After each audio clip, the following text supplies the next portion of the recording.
Meade, within Nevada, home to the famous Hoover Dam, one of the largest man-made concrete structures on Earth, and what many feel will be the last surviving remnant of our civilization's existence on this planet.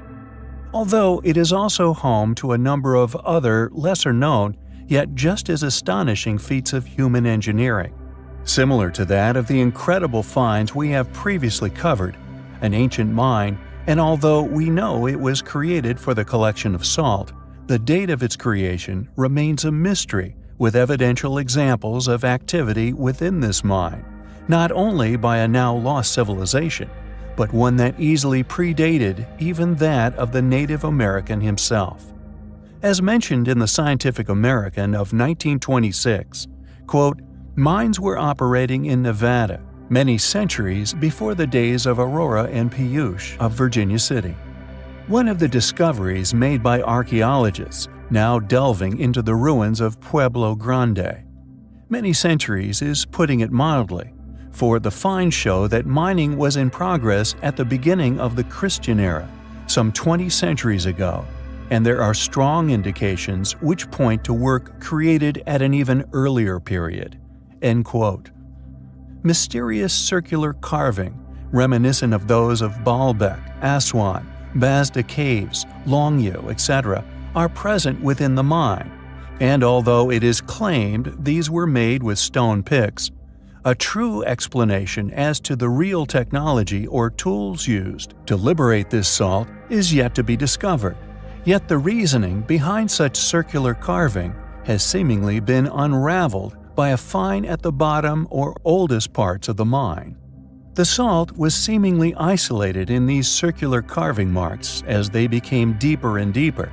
Then the center block of rock salt was believed to have been broken off by hand and taken out by the miners. What is truly astonishing about this mine is its size. Although initial investigations of the cavern were to identify its purpose, this salt mine has since been bought by industries invested in salt production due to its quality.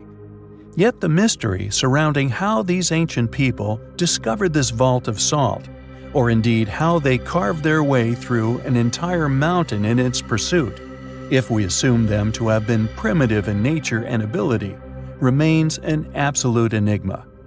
However, if one were to allocate such feats to a more developed human state, identifying this huge deposit of salt, and indeed the adaptive stone-cutting technologies we feel were clearly used elsewhere, incorporated into this mining process, and explained how they managed to dig to such depths here, and indeed at other astonishing ancient sites the world over, are rather easier to explain.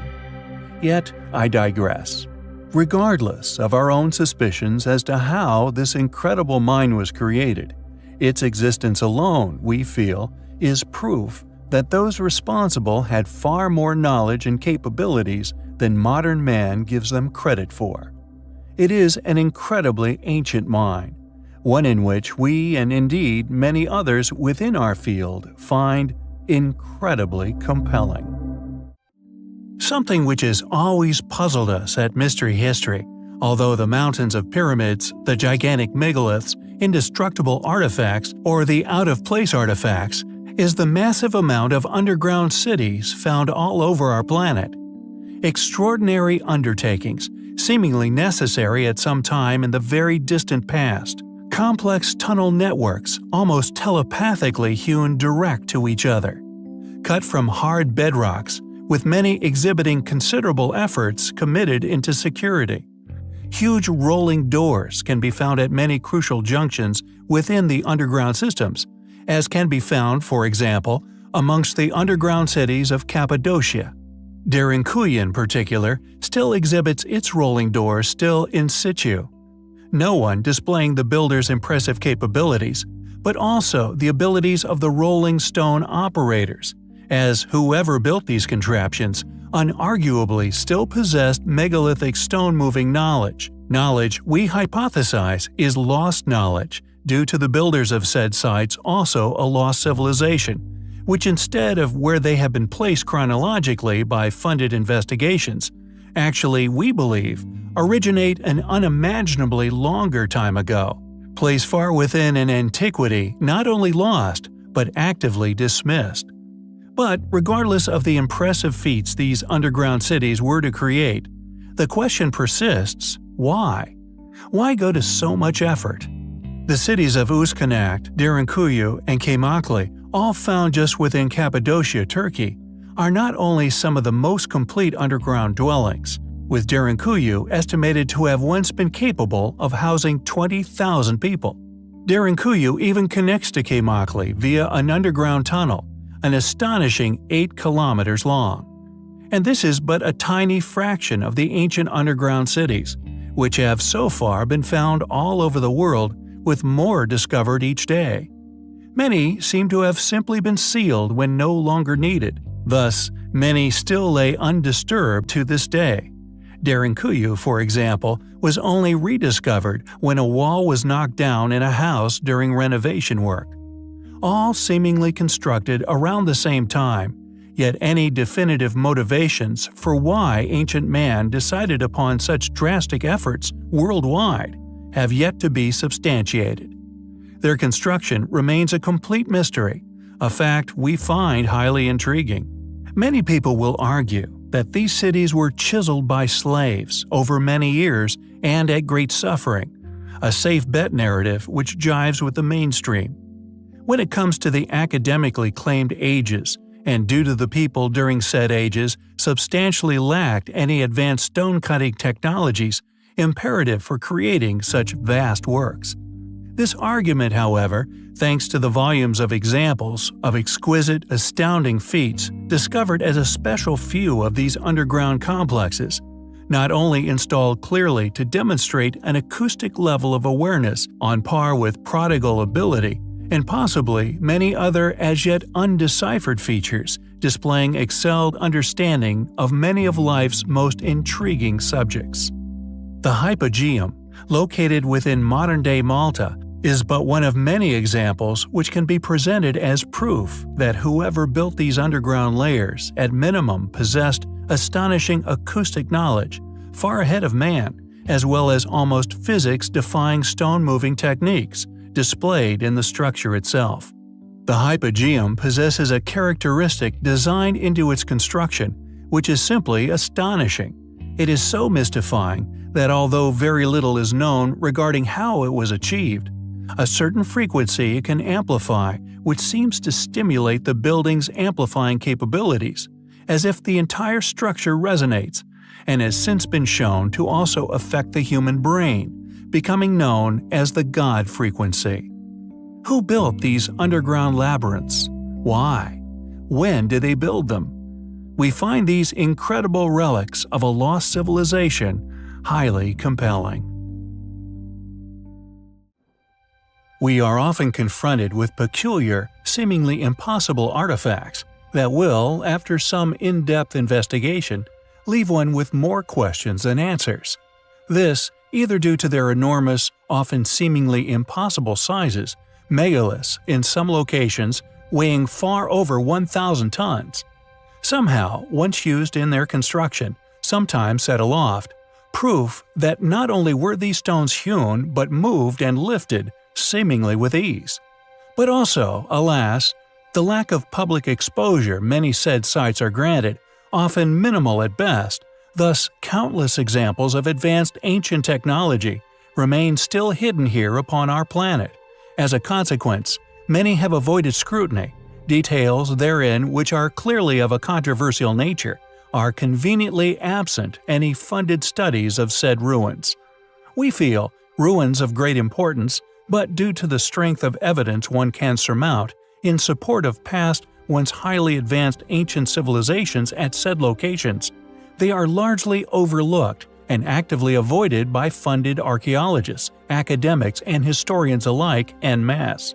Simply ignored, thus preventing awe from what we feel is a birthright, an accurate, warts and all, transparent exploration of the origins of humanity, and in turn, the history of our planet.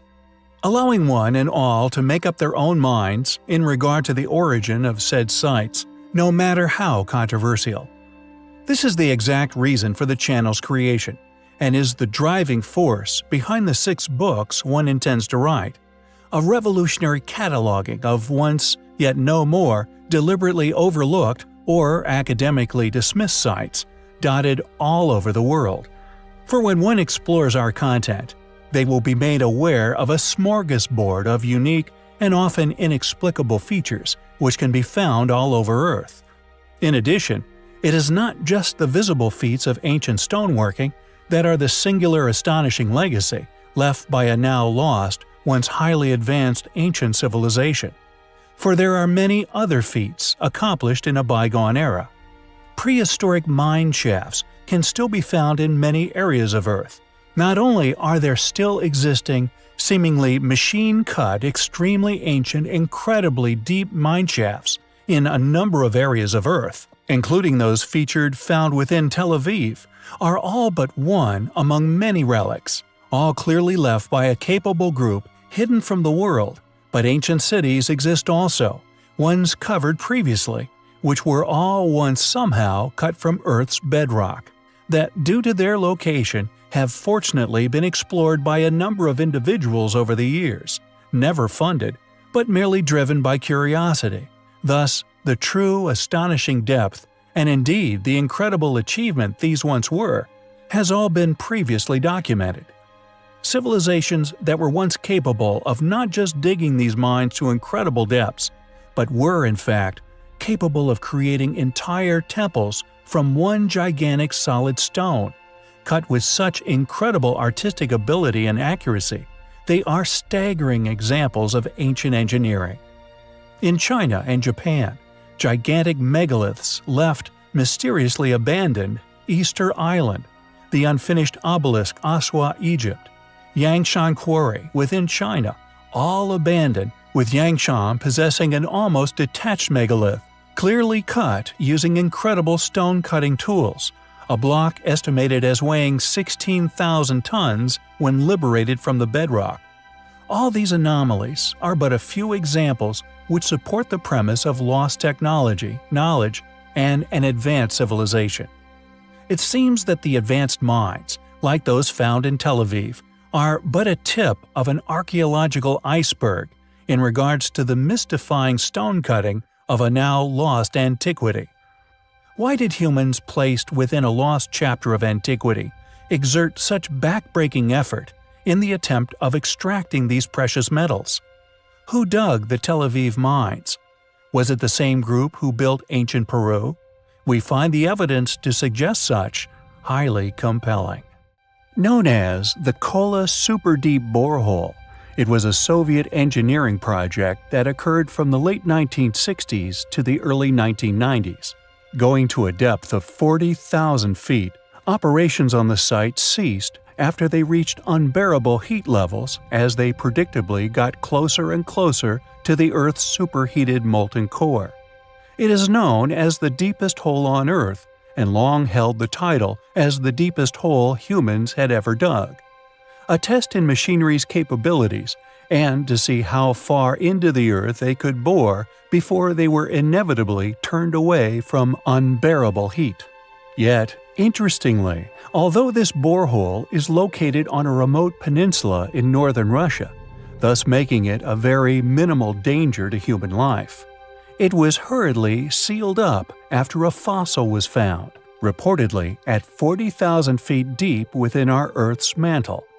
The drilling operation reportedly went through a layer of ancient plankton, which brought up life forms dated at 2.5 billion years old. The question is, what was this fossil? Why would rumors circle that is the reason for sealing this borehole? When sealed, even though it presented no real danger to anyone. Why would sites such as Snopes get involved in trying to discredit these claims? There are many things within modern historical understanding which have been born out of another area of history, which was, unfortunately, built upon an initial faulty foundation, this often being timelines and an ignorant lack of awareness of ancient high technology. So, if something arises which casts doubt on these areas of teaching, it can have a catastrophic effect on other areas of academia, Thus, this would indeed give motive to cease any such operations, and to hastily stonewall, or in this case, seal any access to the location, thus covering up any further discoveries. What was found within the Kola superdeep borehole? We find the possibilities highly compelling. We have in the past investigated the still unexplained, now lost stonewalling technique, now commonly referred to as polygonal masonry. We have described the incredible feat that this technique involved, the mystery of how an ancient civilization once cut and perfectly fitted together these enormous jigsaw puzzles, sometimes comprised of megalithic blocks weighing many tons in weight. However, we have also covered the coalescence of this polygonal technique with another, which has become known as Cyclopean within Italy, with the Cyclopean walls built upon those by those who possess the ability to create polygonal masonry, all but proving that this Cyclopean technique predated that of seemingly more competent polygonal technique. But just how old these techniques are, or indeed the age of these structures themselves, is now lost to history. However, our next area of interest may shed some light on these sites' considerable age, if you consider the evidence that the site itself presents. Known as the Pelasgic Wall, it is located upon a gigantic, once leveled natural rock within the Acropolis of Athens. The wall, during the time of Thucydides, was claimed to have stood several meters high and 6 meters broad. It surrounded the entirety of the ruin, with a large visible fragment of the original wall, demonstrating this claimed scale still standing and located upon the southern side close to the original entrance. Yet today, the beveling can be seen, but the wall has all but vanished, with the foundation of the wall laying below several feet of natural sediment buildup, indicative of a tremendous age. Said to have been built by the Pelagians, hence the name given to the wall. Not only does the sediment present at the site suggest a far more tremendous age, but the sheer size of the structure, along with the rock it now sits upon that was entirely leveled at some point within ancient antiquity, all points to an ancient feat far beyond the capability of known ancient Grecians, and just like that of polygonal masonry, predictably can be seen at sites just like that of polygonal, which are often surrounded by controversy when it comes to the claimed construction and origin of said sites. We logically conclude that these attributions to different groups within known history, easily identified in other locations where these groups never ventured, is solid proof that those who state such false truths know they are indeed being deceptive. It is a ruin which we find highly compelling. We have in the past covered the fascinating fossilized footprints of apparent ancient giants that may have once roamed our Earth. These prints, undoubtedly of a tremendous age, a timeline and existence which flies in the face of current teachings. Along with these giant prints, we have also touched upon the baffling, seemingly melted handprints found upon stones within Wyoming, yet one area of fossilized prints which have seemingly slipped through our radar until they were recently brought to our attention is the vast array of extremely ancient human-sized prints found throughout the world. In this segment, we will specifically focus upon those found within St. Louis, firstly due to their remarkable nature, but also due to a curious letter received by a fellow of similar interests, recorded by William R. Corliss in his source book, Volume Strange Artifacts, sent in 1837 by an English geologist. It read as follows, quote, "Lest I should again neglect to call your attention to a subject to which I have long since intended to claim your particular regard, I will in this brief space allude to it. In the 5th volume of your journal, 1822, there are remarks on the prints of human feet observed in the secondary limestone of the valley of the Mississippi by Mr. Schoolcraft and Mr. Benton, with a plate representing the impressions of 2 feet. Ever since my researches on ripple sandstones, published in Jameson's Edinburgh Journal, I felt persuaded the prints alluded to were the genuine impressions of human feet, made in the limestone when wet. I cannot go on with the arguments that may be urged in proof of my opinion, but rely upon it. Those prints are certain evidence that man existed at the epoch of the deposition of that limestone, as the birds that lived when the new red sandstone was formed. Get all the evidence on this head you can, rely upon its most important results will be its consequence. He continued, his fellow friend Sir Woodbine Parish, who was seemingly an English knight of the realm, was familiar with other prints. Quotes, tells me of similar impressions which have been seen in South America, and there was a dispute among the top Catholic sects as to whether they were the prints of the apostles themselves. End quote. These mountains of accounts and actual physical proofs that man may be very much older than currently argued, we not only found seemingly overwhelming, but certain individuals' denial of such highly compelling.